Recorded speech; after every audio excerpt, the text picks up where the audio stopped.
आज बताने जा रहे हैं कि कार्तिक के शुक्ल पक्ष के प्रबोधनी एकादशी और एकादशी पर्यंत पूर्णिमा तक पंचक, जो 5 व्रत कहलाए भीषम पंचक कहे जाते हैं, उनके बारे में।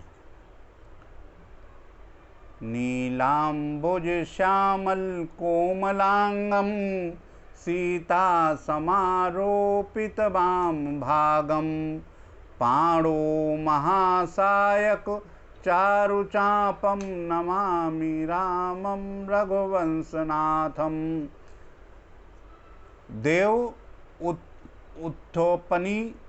देव उठावनी एकादशी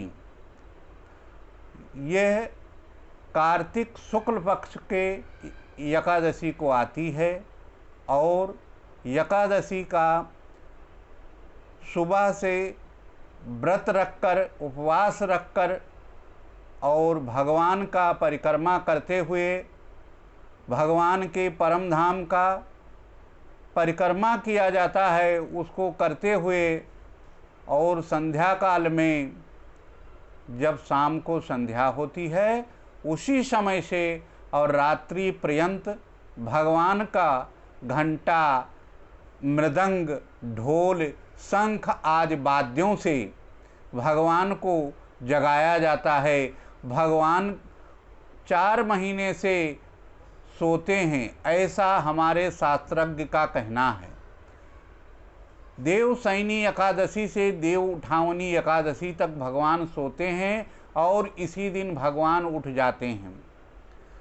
जब भगवान उठते हैं, उन्हें मधुर वाद्यों से उठाया जाता है और वो उठते हैं और अपने सहकार्यों को के लिए वो तत्पर हो जाते हैं। भगवान विष्णु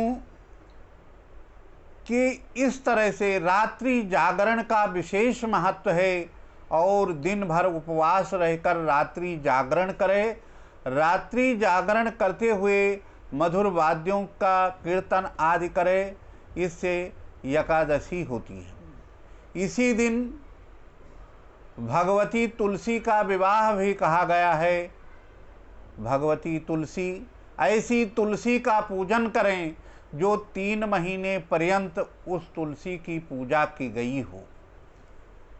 कार्तिक पर्यंत उस तुलसी में दीपदान किया गया हो और उसी दिन तुलसी के उस गमले को गेरू से रंगा जाए। रंगने के बाद उसको उस गमले के ऊपर ईख का मंडप बनाया जाए। ईख मतलब गन्ने का। और उसके बाद उस पर चुनरी चढ़ाई जाए। उस पर उस तुलसी जी को पर साड़ी आदि पहनाया जाए, ओढ़ाया जाए और कंगन आदि, चूड़ी आदि पहनाया जाए। इसके बाद भगवान शालिग्राम को सिंहासन पर विराजमान करके उनका षोडशोपचार पूजन करना चाहिए और विवाह करना चाहिए, 7 फेरे करना चाहिए। इसके पर्यंत भगवान शालिग्राम और भगवान तुलसी की आरती करनी चाहिए विधिवत, और इस प्रकार उनकी उस दिन एकादशी के दिन पूजा करनी चाहिए। यह संपूर्ण होने पर तुलसी विवाह हो जाता है और उस तुलसी की महिमा बढ़ जाती है। इसी दिन से हमारे इस संसार में विवाह आदि की पद्धतियाँ, विवाह चालू हो जाते हैं। यही एक तिथि होती है जिससे विवाह स्टार्ट हो जाते हैं। आगे इसी दिन से भीष्म पंचक, भीष्म गंगा पुत्र हैं और भीष्म जी इसी 5 दिन तक व्रत करते हैं।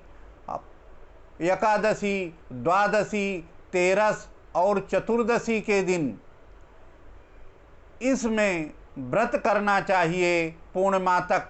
और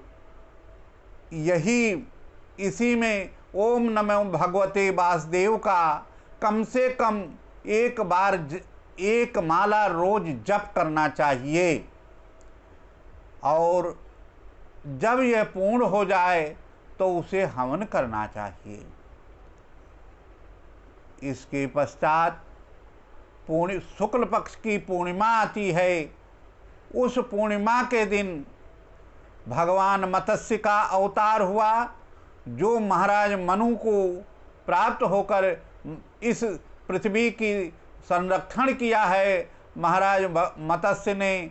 और मत्स्य अवतार का उस दिन जन्म महोत्सव होता है।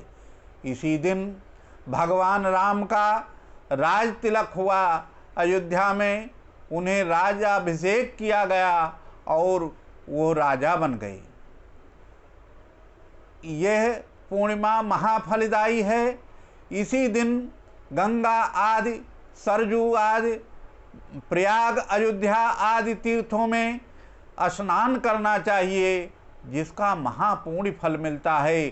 शाम के समय गंगा में दीपदान, सरजू में दीपदान और तुलसी आदि पीपल के पौधों में दीपदान किया जाता है। दीपदान का विशेष महत्व है। इसी में अगर कृतिका नक्षत्र पड़ जाए इस पूर्णिमा को तो कार्तिकी हो जाती है, क्योंकि ये भगवान कार्तिकेय का महान पूर्णिमास है। 12 मासों में सर्वश्रेष्ठ मास यह कार्तिक मास है। इससे पूर्णिमा मास कोई नहीं है। इसी मास में जो लोग कल्पवास करते हैं, अश्विनी पूर्णिमा से लेकर और इस कार्तिक पूर्णिमा तक कल्पवास करते हैं, वो उनका पूर्ण हो जाता है। इसी दिन चंद्रायण व्रत, जो अश्विन मास के पूर्णिमा से स्टार्ट होकर और कार्तिक शुक्ल पक्ष पूर्णिमा तक चलता है, चंद्रायण व्रत वो भी पूर्ण हो जाता है। इसी दिन सिख लोग गुरु गोविंद सिंह की जयंती भी मानते हैं। इसलिए यह कार्तिक महीना महापुण्यदायी, महाफलदायी और सर्वश्रेष्ठ है। मासों में 12 मासों में सर्वश्रेष्ठ यह कार्तिक मास है। लोगों को इसका सेवन करना चाहिए। यह अति पुण्यमयी कार्तिक का महीना है। जय सिया राम।